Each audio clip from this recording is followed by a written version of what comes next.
Hey everyone, it's June. My husband Gabrielle and I are collaborating on this story, but before we dive in, I need to share a rather unpleasant experience. My first encounter with Gabrielle's parents, Louise and Lena. Let me fill you in on what they had to say. Brace yourselves. I can't believe you date someone like Gabrielle, a real underachiever. This woman has no redeeming qualities. She merely works a desk job in a small office. How on earth will she provide us with a good life? Mom, I love June, and she's the only one for me. I don't care about her income or job. I never cared about those things. Well, we care, Gabrielle. We've made that clear from the start. If you paid any attention, you'd know. Listen, Gabrielle, if this girl doesn't bring more to the table, she can't be our daughter-in-law. We won't approve. Find someone else. No, Mom, June is the one for me. I'm going to marry her. I had the entire proposal planned, and now you've ruined everything. I was stunned as this conversation unfolded. Yes, I was surprised about Gabrielle planning to propose. We had been dating for 3 years, and while I hoped for a proposal, I didn't expect it to happen so soon. However, what left me truly shocked was Louise and Lena's alarming behavior toward our relationship. Gabrielle had warned me about them, saying, June, I've met your dad. He's great. But let me be clear, my parents are not good people. I was naive, not comprehending how cruel and selfish parents could be. While Gabrielle financially supported his parents, he distanced himself from them, revealing that they were motivated by greed, always pushing him to marry rich. The day I met his parents, I realized how true his words were. Despite their protests, Gabrielle proposed, and we got married. Although Louise and Lena threatened to boycott the wedding, they eventually attended, thanks to Gabrielle's desperate pleas. He didn't have much family on his side and wanted them there, even though they made it clear they didn't approve. I later discovered that Gabrielle had convinced them to attend by portraying my family as financially stable. While they reluctantly came, their motives were evident. They made it a point to remind me. Just so you know, June, we still don't approve of this marriage. Gabrielle is a successful man, and we expected more from him. He really disappointed us by not marrying rich. We wouldn't have come if we thought you had nothing. Thank God your father at least has something to his name. I hope you don't forget us and our gracious presence today when you finally get the house inheritance. Guys, I'm getting married today. My father is healthy and fine. And there's absolutely no reason for you two to even mention an inheritance today. I stormed off, distancing myself from them after hearing their audacious remark. My father was my only living family, and hearing such comments on my wedding day made me sick. I couldn't believe the audacity of Louis and Lena to demand a share of my money. I chose not to inform Gabrielle about this incident, not wanting to spoil his day, and knowing how difficult it was for him to cut ties with his parents. Unfortunately, things took a downward turn from there. Despite Gabrielle and I being happy together, his parents were always meddling in our finances. Louis and Lena persistently pestered us about the exact worth of my father's assets. We never gave them a satisfactory answer, yet their embarrassing and entitled behavior continued. For years, I endured their greedy ways, putting up with their constant demands for more money. They fabricated excuses and guilt-tripped us when we tried to refuse. Their comments about my inheritance never ceased, but I chose to ignore them. The situation hit rock bottom when my father was diagnosed with aggressive cancer, and his time was limited. Living far away, we flew to visit him a couple of times. Louis and Lena were displeased, saying we shouldn't waste money on frequent visits since my father was in hospice and wouldn't live long anyway. I vehemently disagreed, asserting that visiting my dying father was not a waste of money.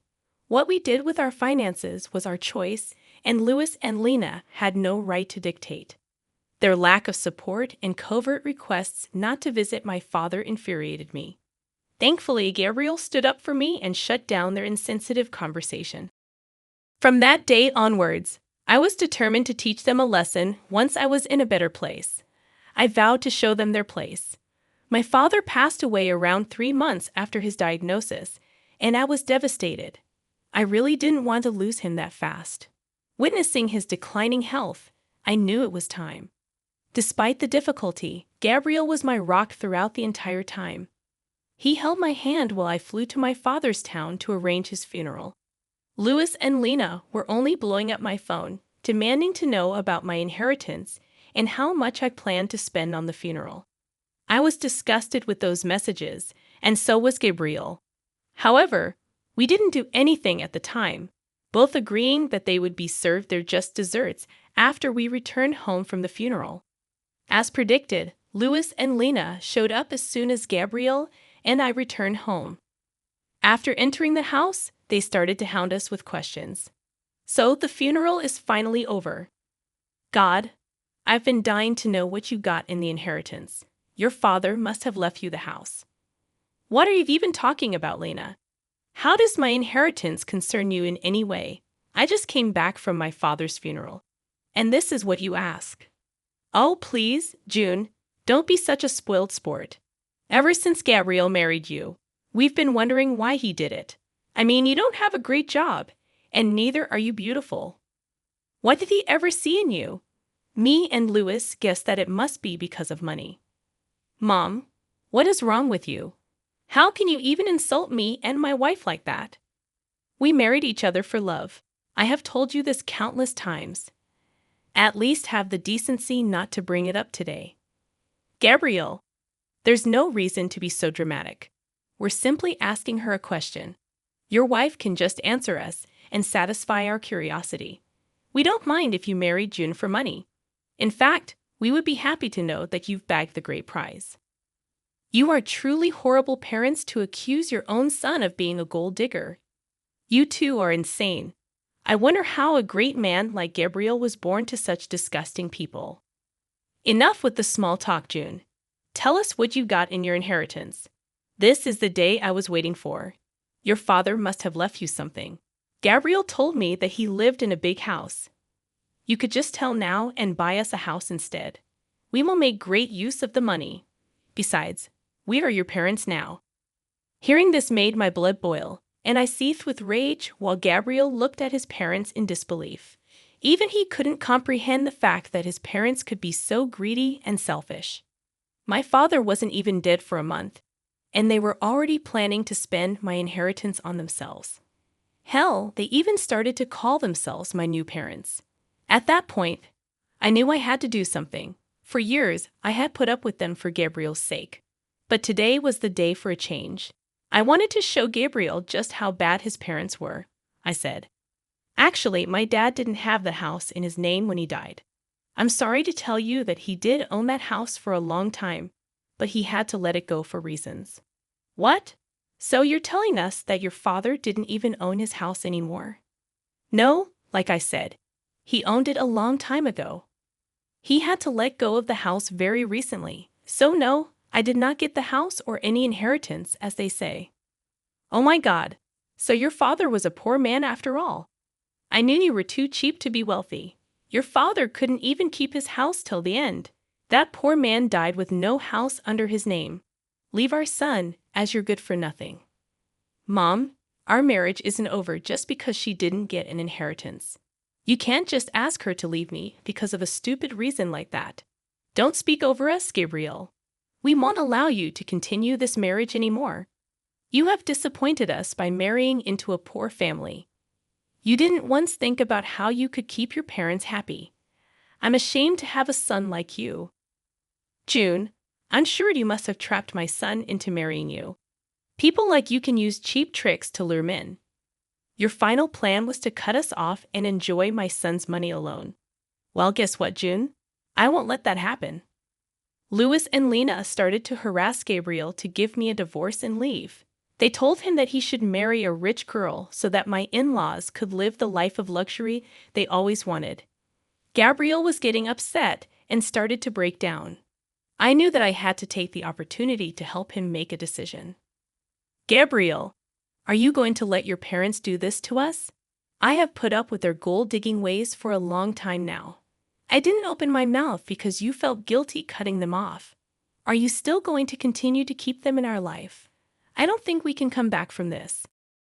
June, I've had enough as well. Mom, Dad, Today you have shown me just how bad you are. For years, you have used me to fulfill your dreams. I won't tolerate this anymore. Don't be stupid, Gabriel.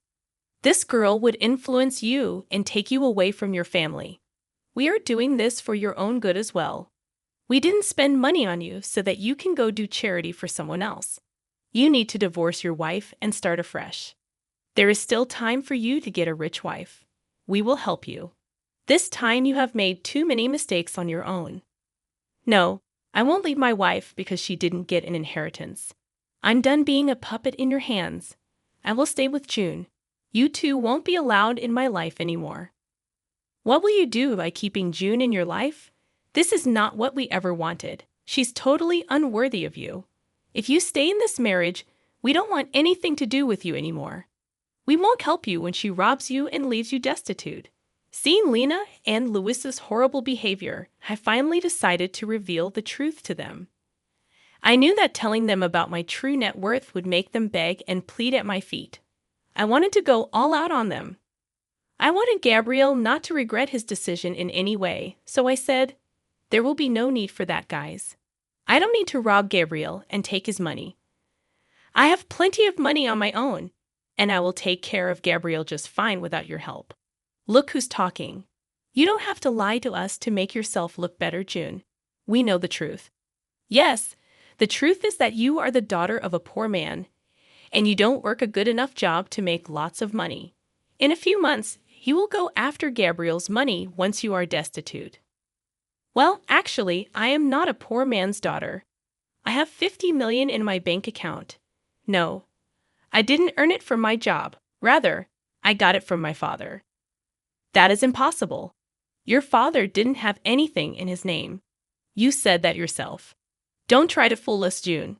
We can see through your lies. It won't work for us. We will make sure you divorce our son and leave him to us. I smiled at them and then looked at Gabriel. He was still looking very upset, but gave me the signal to go ahead. He knew me inside out, and so he knew what was coming. I opened my bank account and showed them my bank balance. Louis and Lena took one look at it, and their eyebrows shot up to the sky. They looked at each other and said, "No, no, no, this is impossible. You must have fabricated these bank statements. You said you didn't get an inheritance. How? You even said that your father didn't own his house till the end. Where did this money come from?" What I didn't tell you was the fact that my father owned a big ranch where he lived. He sold the ranch and the house before he died. He gave me an early inheritance before signing himself into hospice. He didn't want me to use my own money for his care. He wasn't like you too. Louis and Lena couldn't believe what they saw. Even my words didn't sound true to them. So they asked Gabriel for the truth.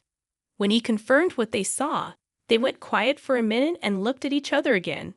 Then suddenly, they changed their tune completely and said, "Oh, this is such great news. Here I was thinking that my son made a huge mistake. You should have told us sooner about your money." "Yeah, we got riled up for nothing. Your father did well for yourself, June. I'm sure you'll make good use of that money. Now, like I said, we're like your own parents. Since this issue has been solved, there's no need for you to leave, Gabriel. You should have said something to us. We doubted your capabilities for nothing. You did marry well, son. I'm so happy today." With the expression Gabriel was making, I knew that my work was done. He would take care of the rest, so I held back my cuss words and let him do the talking. I trusted my husband to make the right choices, and he didn't disappoint me. Gabriel was fuming and started to scream at his parents. He said, "You still have the audacity to stand here and keep talking to us. Hell, how do you still expect June to pay for your comfort? You were hounding us to get divorced. And now you suddenly claim that she's family. How could you do this? We didn't know her net worth back then, Gabriel. She hid the truth from us. How are we supposed to know that she's actually rich? Yeah, June, we'd apologize for assuming the worst. You did surprise us. Anyway, now that you have an apology, can we move past this already?" "No, absolutely not. There is no way I'm forgiving you two for what you did today. I just got back from burying my father, and you two didn't even let me grieve in peace. I will never forget or forgive this. I think it has been enough already. Since you two think so lowly of me, there is no reason for me to keep you in my life. Today, I will protect myself and my wife from your toxic selves. Get out of my house and don't even think about coming back. From next month onwards, you are on your own. I won't be helping you out financially anymore. You don't deserve any kind of help after today. After Gabriel said that, Luis and Lena went absolutely ballistic on us. They also kept begging us and pleading with us not to cut them off. Neither Gabriel nor I paid any attention to their requests. In fact, Gabriel was so mad that he threatened to call the police if they did not leave our house. Soon after they heard the threats, both Luis and Lena left our property but continued to blow up our phones with calls and texts. We blocked their number before reminding them that we will press charges if they don't stop harassing us. For the next few days, Gabriel completely dealt with his family while I grieved my father properly. I was finally in a peaceful setting where I could reflect on my childhood memories and try to remember my father for the good times. He truly was an amazing man. As soon as he understood that I didn't want to move back south, he sold his property so that I didn't have to worry about it. He didn't even want me to spend money on his medical bills, so he used some of the sale money to pay for hospice. He was truly a great parent, and I still miss him a lot. On the other hand, Gabriel was also grieving the loss of his family, but for other reasons. Yes, he was finally freed from his toxic family, but some people were guilting him about abandoning them. Those people did stop hounding him when Gabriel told them the full story. Now, everyone who knows Luis and Lena is disgusted with them. The duo still tried to contact us even after we blocked their numbers and changed our locks. We are contemplating taking out restraining orders if they don't stop soon. Meanwhile, I have recently found out that I am pregnant. I'm sad that my father couldn't be a part of my child's life, but me and Gabriel are really enjoying this surprise and preparing ourselves to have a little bundle of joy in our arms soon.